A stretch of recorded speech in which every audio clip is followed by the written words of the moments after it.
नमस्कार, स्वागत है आपका बिहार समाचार में। मुख्यमंत्री नीतीश कुमार जी ने शराब बेचने वालों के लिए बड़ी घोषणा कर दी है। मुख्यमंत्री जी ने कहा है कि मेरी बात मान लीजिए, मैं आपका खुद चरण स्पर्श करूंगा। मुख्यमंत्री नीतीश कुमार जी ने शराब बेचने वालों के लिए बड़ी स्कीम निकाल दी है कि शराब बेचना छोड़िए और 1 लाख रुपए मुझसे लेकर जाइए। साथ ही बिहार के गरीबों के लिए, किसानों के लिए सरकार ने बड़ी घोषणा कर दी है। तो वहीं अग्निवीर बहाली को लेकर भी बड़ी खबर है। तो आज बिहार की बड़ी और गर्मागर्म खबरों पर बात करने से पहले आपसे एक छोटी सी अनुरोध है, कृपया वीडियो को एक प्यारा सा लाइक अवश्य कर दीजिएगा। आपका लाइक करना ही हमारी मेहनत का फल होता है।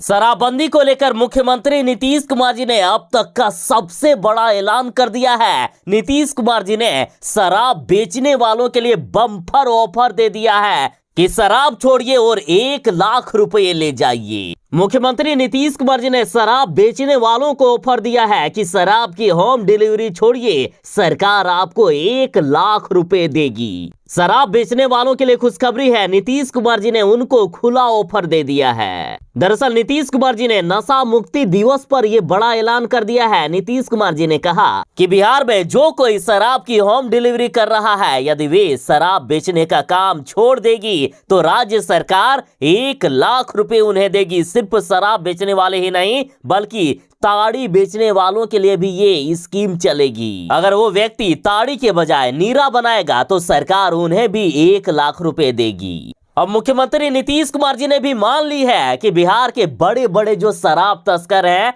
बड़े बड़े जो शराब माफिया हैं, वो तो कभी पकड़े ही नहीं जाते हैं। वो तो अंदर रखकर बिहार के गरीब गुरबों से काम करवाते हैं।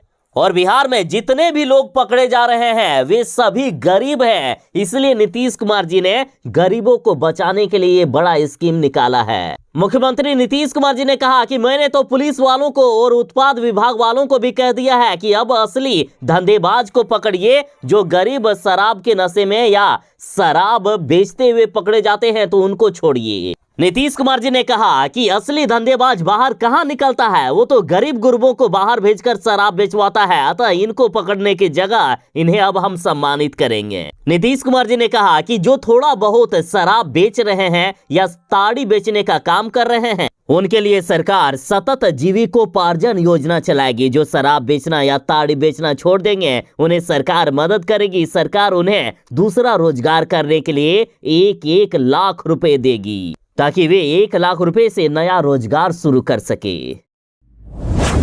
बिहार में महिलाएं भी शराबबंदी कानून को लेकर खुश नहीं है। महिलाएं भी लगातार शराबबंदी कानून का विरोध कर रही है। और अब बड़ी खबर है कि जिसकी मांग पर शराबबंदी लागू की गई, अब वही बेच रही है बिहार में शराब। 7 महिला समेत 50 गिरफ्तार किए गए। देखिए, बड़ी हैरानी की बात है कि महिलाएं भी अब शराबबंदी का विरोध करने लगी है। जहानाबाद में उत्पाद विभाग ने विशेष अभियान चलाकर 7 महिलाओं समेत कुल 50 लोगों को गिरफ्तार किया है। गिरफ्तार 50 लोगों में 8 शराब बेचने वाले हैं, जिनमें से 7 महिलाएं हैं। बाकी 42 पर शराब पीने का आरोप है। तो वहीं बिहार सरकार में कांग्रेस की महिला विधायक ने तो बिहार में शराबबंदी कानून को खत्म कर शराब बिक्री कराने की मांग की है। देखिए, कांग्रेस की महिला विधायक प्रतिमा कुमारी ने बिहार से शराबबंदी को हटाने की मांग कर डाली है। शराबबंदी को प्रदेश में विफल बताते हुए प्रतिमा कुमारी ने कहा कि अगर बिहार में शराबबंदी है तो फिर ट्रकों का भंडार आखिर कहां से मिल रहा है? लोग शराब पीकर आखिर क्यों मर रहे हैं? सिर्फ आंख बंद कर देने से सच्चाई नहीं छिप सकती है। बिहार में कोई शराबबंदी है ही नहीं। अतः कांग्रेस की महिला विधायक ने बिहार में राशन दुकान की तर्ज पर शराब की बिक्री कराने की मांग की है। बीजेपी ने कहा है कि शिक्षकों के दुश्मन है मुख्यमंत्री नीतीश कुमार जी। बीजेपी के सम्राट चौधरी ने मुख्यमंत्री नीतीश कुमार जी पर कहा कि बिहार में टीटी और सीटीटी शिक्षकों के साथ नीतीश कुमार जी जानबूझकर सोतेला व्यवहार कर रहे हैं। शिक्षक बिरादरी के दुश्मन है सीएम नीतीश।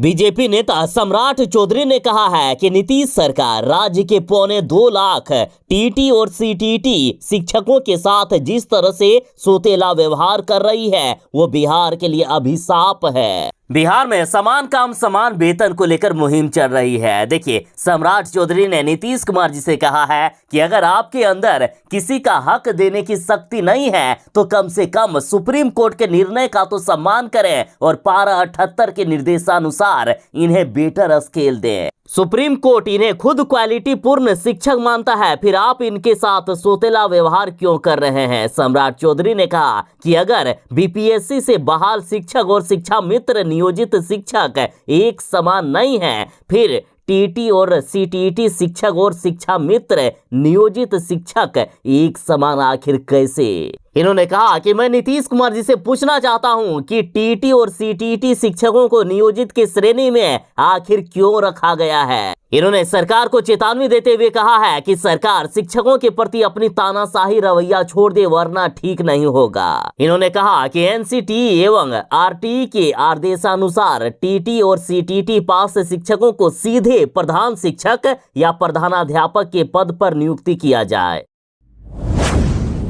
मुख्यमंत्री नीतीश कुमार जी ने शराबबंदी को लेकर बड़ी घोषणा कर दी है। मुख्यमंत्री जी ने आखिर मान लिया है कि बिहार के बड़े शराब माफिया और शराब तस्कर नहीं पकड़े जा रहे हैं, बल्कि बिहार के जेलों में सिर्फ गरीबों को बंद किया जा रहा है। मुख्यमंत्री जी ने स्वीकार किया है कि असली शराबी नहीं पकड़ा जा रहा है। मुख्यमंत्री नीतीश कुमार जी नशा मुक्ति दिवस पर मंच को संबोधित कर रहे थे। उसी समय नीतीश कुमार जी ने पटना डीएम और एसएसपी को नया टास्क दे दिया है कि पटना को कंट्रोल कीजिए। यदि पटना कंट्रोल हुआ तो बाकी जिलों पर इसका प्रभाव पड़ेगा। मुख्यमंत्री ने कहा है कि दारू पीने से कितना आदमी मरता है, जहरीली शराब, गलत शराब पीने से कितने लोग मर रहे हैं। अभी वैशाली में क्या हुआ, वैशाली में एक ने दुर्घटना कर दिया जिससे 8 लोगों की मृत्यु हो गई। शराब पीकर वो आदमी गाड़ी चला रहा था, वो खुद तो बच गया लेकिन 8 लोगों को मार दिया।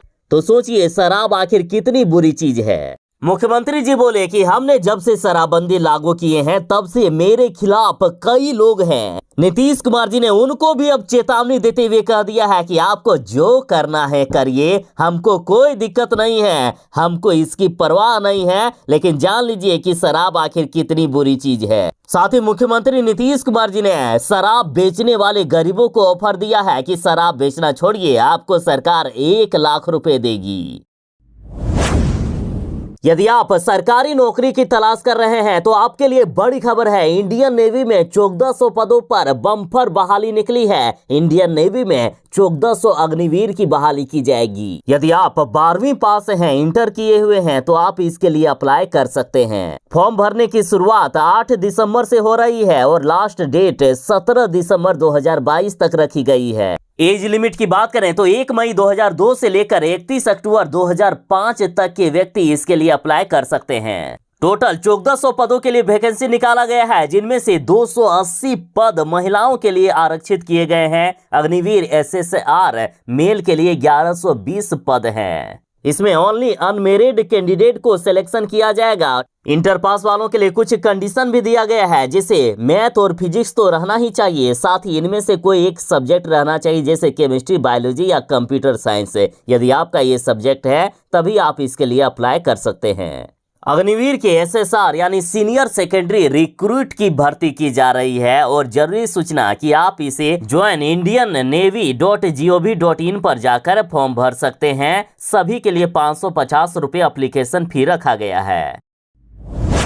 बिहार में अग्निवीरों की बहाली अब अंतिम चरण पर है। दानापुर में 1 दिसंबर से अग्निवीर के लिए दौड़ेंगे युवा। 7 जिलों के अभ्यर्थी होंगे रैली में शामिल। अग्निवीर बहाली के लिए सारी तैयारी पूरी कर ली गई है। अग्निवीर सेना भर्ती के लिए बहाली दौड़ 1 दिसंबर से शुरू हो रही है और ये बहाली दौड़ दानापुर में बिहार व झारखंड क्षेत्रीय सेना भर्ती मुख्यालय कार्यालय के नए भवन चांदमारी स्थित डिफेंस कॉलोनी के आर्मी मैदान में 14 दिसंबर तक चलेगी। बिहार के 7 जिलों के अभ्यर्थी यहां शामिल हो रहे हैं। करीब 82,000 अभ्यर्थियों ने ऑनलाइन पंजीयन कराया है। तो आखिर किस तारीख को किस जिले के अभ्यर्थी शामिल होंगे, आप ये भी जान लीजिए। तो देखिए, 1 दिसंबर को गोपालगंज, 2 दिसंबर को गोपालगंज व वैशाली, 3 दिसंबर को सिवान, 4 दिसंबर को सारण, 5 दिसंबर को सारण व पटना, 6 दिसंबर को पटना व भोजपुर, 7 दिसंबर को भोजपुर, 8 दिसंबर को भोजपुर व बक्सर जिले के सैनिक जीडी पद के लिए दौड़ लगाएंगे। तो वहीं 9 दिसंबर को पटना, सारण व सिवान जिले के अभ्यर्थी सैनिक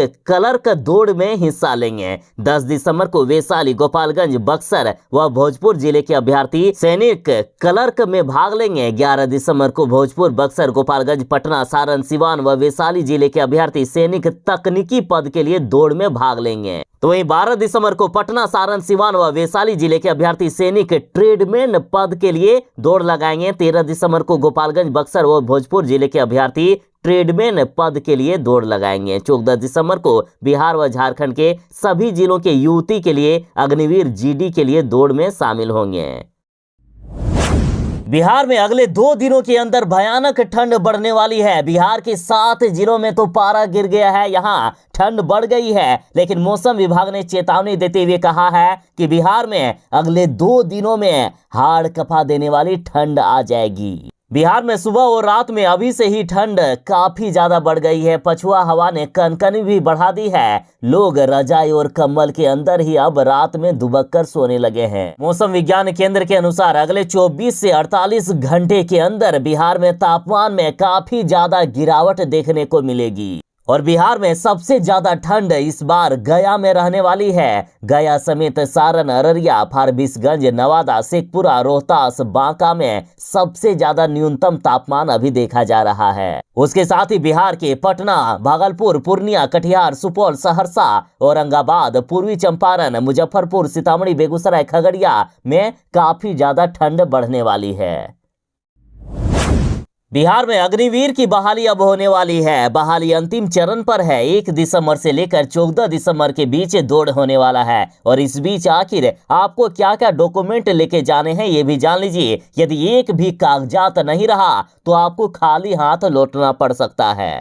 देखिए, दानापुर रैली ग्राउंड में अग्निवीर में भर्ती के लिए 1 से 14 दिसंबर तक प्रक्रिया होगी। तो आपको ये सारे दस्तावेज यानी डॉक्यूमेंट लेकर आने हैं। जैसे देखिए, रैली अधिसूचना में दिए गए निर्देशों के अनुसार शपथ पत्र और हलफनामा हर तरह से पूरा होना चाहिए। जैसे एडमिट कार्ड, सभी शिक्षा प्रमाण पत्र लाना होगा, IRCTC कोर्स या डिप्लोमा प्रमाण पत्र यदि लागू हो तो लाना होगा, कंप्यूटर कोर्स यदि लागू हो, निवासी प्रमाण पत्र जैसे SDO द्वारा हस्ताक्षरित ऑनलाइन प्रमाण पत्र लाना होगा, जाति प्रमाण पत्र जिनमें से SDO द्वारा हस्ताक्षरित ऑनलाइन प्रमाण पत्र होना चाहिए, आदिवासी उम्मीदवारों का जाति प्रमाण पत्र SDO द्वारा हस्ताक्षरित और DM द्वारा हस्ताक्षरित रहना चाहिए। साथ ही चरित्र प्रमाण पत्र, पुलिस अधीक्षक द्वारा जारी ऑनलाइन प्रमाण पत्र, सरपंच द्वारा जारी चरित्र प्रमाण पत्र और स्कूल द्वारा जारी प्रमाण पत्र, आधार कार्ड लाना होगा। साथ ही क्षतिपूर्ति ब्रांड अधिसूचना के अनुसार ड्राइविंग लाइसेंस यदि लागू हो तो, अस्थायी शरीर टेटू प्रमाण पत्र यदि लागू हो तो, गैर गर्भावस्था प्रमाण पत्र केवल महिला उम्मीदवार के लिए ये लाना होगा। बिहार में अनामिका जैन अंबर को कविता पाठ करने से रोका गया है। तो कवित्री बोली कि नीतीश सरकार के इशारे पर यह किया गया। बिहार के सोनपुर मेले में आयोजित अखिल भारतीय कवि सम्मेलन में यूपी में बाबा गाने वाली कवित्री अनामिका जैन अंबर को काव्य पाठ करने से रोक दिया गया। फिर क्या था, अनामिका जैन अंबर ने फेसबुक लाइव आकर बिहार सरकार पर आरोप लगाया और उन्होंने कहा कि बिहार सरकार डर गई है। तो इस घटना पर बीजेपी ने कहा है कि बिहार को किया गया शर्मसार। सीएम नीतीश ने महिला कवि पर तानाशाही कर बिहार को शर्मसार कर दिया। कवित्री को सम्मानित कर भाजपा मिटाएगी ये कलंक। बीजेपी नेता सुशील कुमार मोदी ने लिखा है कि अनामिका ने उत्तर प्रदेश में योगी सरकार द्वारा अपराध और भ्रष्टाचार के खिलाफ की जा रही कार्रवाई को लेकर कुछ गीत लिखे थे, जिसे नीतीश कुमार ने बर्दाश्त नहीं कर सके। सुशील मोदी बोले कि सीएम योगी की लोकप्रियता से नीतीश कुमार डर गए हैं और इसी का नतीजा है कि सोनपुर मेला में अनामिका अंबर को काव्य पाठ करने से रोक दिया गया। नीतीश कुमार के पार्टी जदयू के नेता ने कहा है कि भारत में जितने भी मुसलमान हैं वे पहले हिंदू थे। जदयू नेता गुलाम घोष ने कहा है कि भारत में जितने भी मुसलमान हैं वो कहीं बाहर से नहीं आए हैं। 99% से ज्यादा मुसलमान ऐसे हैं जिनके पूर्वज हिंदू थे, हिंदुओं से ही धर्म परिवर्तन कर वो मुसलमान बने हैं। ब्राह्मणवाद इनके मूल में था। जदयू नेता ने कहा कि ब्राह्मणवादी व्यवस्था के कारण लोगों ने इस्लाम धर्म अपना लिया। बिहार के एक जदयू नेता ने खुले मंच से न सिर्फ प्रधानमंत्री नरेंद्र मोदी की जमकर तारीफ की, बल्कि इन्होंने कहा कि देश में ना तो इस्लाम खतरे में है और ना ही हिंदुत्व खतरे में है। जब तक पीएम मोदी देश के प्रधानमंत्री हैं, तब तक देश में सभी धर्मों का विकास हो रहा है, सभी धर्मों के बारे में सोचा जा रहा है।